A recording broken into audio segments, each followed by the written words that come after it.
হরমুজের পর এবার ওমান উপসাগরও নিয়ন্ত্রণে নিল ইরান। হরমুজ প্রণালীর পর এবার ওমান উপসাগরও নিজেদের নিয়ন্ত্রণে নিয়েছে ইরান। চাঞ্চল্যকর এমন দাবি করেছেন দেশটির নৌবাহিনীর একজন কমান্ডার। রোববার ইরানের রাষ্ট্রীয় সংবাদ মাধ্যম তাসনিম নিউজ এজেন্সির এক প্রতিবেদনে বলা হয়, ওমান উপসাগর ইরানের সামরিক বাহিনীর পূর্ণ নিয়ন্ত্রণে রয়েছে। ওই অঞ্চলে মোতায়েনরত মার্কিন বাহিনীর বিরুদ্ধে কঠোর প্রতিশোধ নেওয়ার হুঁশিয়ারি দিয়েছে তেহরান।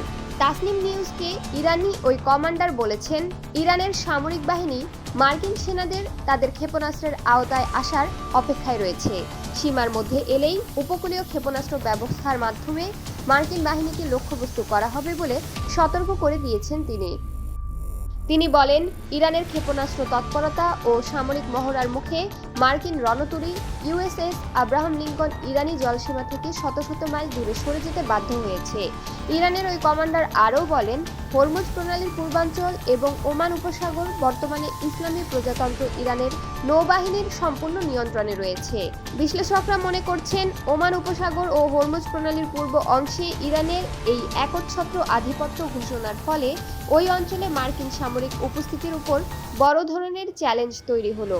ইরানের এই কঠোর অবস্থান এবং মার্কিন রণতরীর পিছু হটার খবর পুরো মধ্যপ্রাচ্যের রণকৌশলে নতুন মোড় নিতে পারে।